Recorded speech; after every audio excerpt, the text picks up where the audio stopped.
शेवटी नकली शिवसेनेचा नकली वाघ आहे, नकली शिवसेनेचा नकली वाघ आहे, त्याच्यामुळे त्याला घाबरायचं काही कारण नाही. अरे ज्यांनी गळ्यात सुद्धा नकली दात घातला आणि सांगितलं की दात असली आहे, काय तर म्हणे, अरे इन दहाड़ों में कोई दम नहीं, डर मत जाना, भेड़िए शेर के पोशाक में आ जाते हैं, भेड़िए शेर के पोशाक में आ जाते हैं. आदरणीय साहेब, आपले मनापासून आभार. आपण 2 दिवसांपूर्वी आपली एक बाईट या ठिकाणी प्रसिद्ध झाली, ती म्हणजे 2004-2005 नंतरचे जे काही कर्मचारी आज आहेत, ज्यांची वारंवारची मागणी आहे की जुनी पेन्शन योजना लागू झाली पाहिजे. आपण ती मागणी सत्तेमध्ये आल्यानंतर महाविकास आघाडी ही तातडीने पूर्ण करेल, हा जो शब्द आपण दिलाय त्याबद्दल आपले मनापासून खूप खूप आभार. महायुतीचा काळ आपण पाहिला. या 2-2.5 वर्षामध्ये महायुतीने महाराष्ट्र पूर्ण रसातळाला नेण्याचं काम केलं. केवळ विकासाचं नाव सांगितलं, विकासाच्या नावाखाली हा सगळा महाराष्ट्र भकास करून ठेवण्याचं काम महायुतीने केलं. आणि केवळ एवढंच नाही तर महाराष्ट्राच्या संस्कृतीला सुद्धा काळीमा फासण्याचं काम केलं. 2 दिवसापूर्वी सदाभाऊ खोत ज्या पद्धतीने आदरणीय शरद पवार साहेबांबद्दल बोलले, ती महाराष्ट्राची संस्कृती नाही. महाराष्ट्राची संस्कृती, महाराष्ट्राची परंपरा ही धुळीला मिळवण्याचं काम महायुतीतले सगळे नेते आणि पदाधिकारी करत आहेत. आणि केवळ महाराष्ट्रातलेच पदाधिकारी नाहीत, तर या बुलढाण्यामधला लोकप्रतिनिधी जो आहे, जो महायुतीचा आज त्या ठिकाणी उमेदवार आहे, तो सुद्धा या महाराष्ट्राची परंपरा आणि महाराष्ट्राची संस्कृती, राजकीय परंपरा ही सगळी धुळीला मिळवण्याचं काम मागच्या 5 वर्षापासून या ठिकाणी या विधानसभा मतदारसंघामध्ये करत आहे.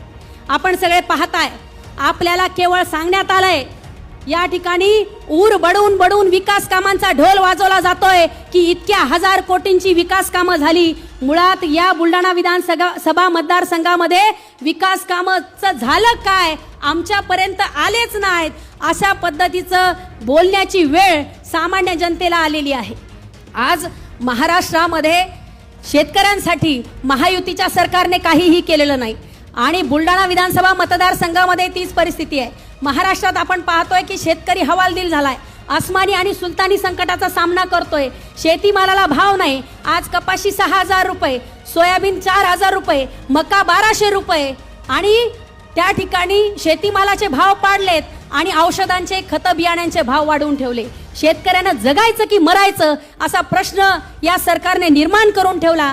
सिंचनाचे कोणतेही प्रकल्प आज बुलढाणा विधानसभा मतदारसंघात निर्माण झाले नाहीत. सांगितलं जातं आम्ही कामं केली. काय कामं केली? तुमच्या दारात मतं मागायला येतील, यांना हिशोब मागा. यांनी जे बोर्ड लावून ठेवलेत कोटींचे गावामध्ये, गावात आल्यावर त्यांना पहिले हिशोब मागा, वेशीवर अडवा आणि विचारा, भाऊ एवढं 27 कोटीचं काम सांगताय, नळकुंडमध्ये 27 कोटी 56 लाखाचा बोर्ड लागलाय, नळकुंडवाल्यांना आवाहन करेल, विचारा जरा. आणि सांगतात, गप्पा करतात, नुसती नौटंकी, नुसता नाटकीपणा, नुसतं ढोंगीपणाचा कळस म्हणजे बुलढाणा विधानसभा मतदारसंघामधला हा महायुतीचा उमेदवार आहे. अरे ढोंगीपणा आहे, नकलीपणा आहे, शेवटी नकली शिवसेनेचा नकली वाघ आहे, त्याच्यामुळे त्याला घाबरायचं काही कारण नाही. त्याला घाबरायचं काही कारण नाही. अरे ज्यांनी गळ्यात सुद्धा नकली दात घातला आणि सांगितलं की दात असली आहे, काय तर म्हणे मी स्वतः वाघाची शिकार केली आणि जेव्हा टेस्टिंगला लॅबला पाठवलं तेव्हा तो दात प्लॅस्टिकचा निघाला. जसा तो दात प्लॅस्टिकचा निघाला, नकली निघाला, तसा हा माणूसही नकली आहे. त्याच्यामुळे बांधवांनो, भगिनींनो, ओळखून घ्या, नकली माणसाच्या सोबत जायचं की जिथे अस्सलपणा आहे, जिथे सच्चेपणा आहे, जिथे निष्ठा आहे, जिथे विचारावर निष्ठा आहे, त्या माणसाच्या सोबत जायचं. विचार तुम्ही करायचा आहे. प्रचंड मोठी वेळ आलेली आहे. आपण नीट विचार करून मत द्यावं लागणार आहे. 2 ओळी सांगते, मेरे घर तक जो मेरे तक में आ जाते हैं, मेरे घर तक जो मेरे तक में आ जाते हैं, चंद कीड़े मेरे मिसवाक में आ जाते हैं, इन दहाड़ों में कोई दम नहीं, डर मत जाना. अरे इन दहाड़ों में कोई दम नहीं, डर मत जाना, भेड़िए शेर के पोशाक में आ जाते हैं. ये भेड़िया है, ये कोई शेर नहीं है. इसलिए भाई और बहनों, डरो मत, डरिए मत. तुम्हाला धमकावला जात आहे, मला कल्पना आहे. साहेब, या बुलढाणा विधानसभा मतदारसंघामध्ये आता त्यांनी पाहिलंय, विकास कामं सांगून लोक ऐकत नाहीत. लोकांना लक्षात आलं यांचा फोलपणा आहे. आता काय करतायत, आता शिवसेनेच्या जुन्या लोकांना त्या ठिकाणी धमकावलं जातंय. माझ्या मागच्या 5 वर्षामध्ये अनेक लोकांवर हल्ले करण्याचा प्रयत्न झाला, दाबण्याचा प्रयत्न झाला, धमकावण्याचा प्रयत्न झाला. आताही तेच सुरू आहे. आता इथलेही अनेक लोकांना फोन जातील आणि बरेच लोक या ठिकाणी जे बसलेले आहेत याच्यापेक्षा दुप्पट संख्या या मैदानाच्या बाहेर आहे जी ऐकतेय. आणि ज्या लोकांना वाटतंय की या ठिकाणी बुलढाण्यामध्ये शिवसेना उद्धव बाळासाहेब ठाकरेंचा उमेदवार हा निवडून आला पाहिजे, हा विचार मनामध्ये असणारी अनेक लोक आहेत जी त्या ठिकाणी मनापासून आपल्या सोबत आहेत. शरीराने येऊ शकत नसली तरी मनापासून आपल्या सोबत आहेत. उमेदवाराला महायुतीच्या बोलायला काहीही शिल्लक राहिलेलं नाही. आता माझ्या कुटुंबावर घसरलेत, आता माझ्या परिवारावर बोलायला लागलेत. जयश्री शेळकेवर बोलायची त्या माणसाची हिंमत नाही, माझ्या परिवारावर बोलताय. अरे परिवारावर काय बोलताय, माझ्यावर बोला. याद राखा, गाठ माझ्याशी आहे.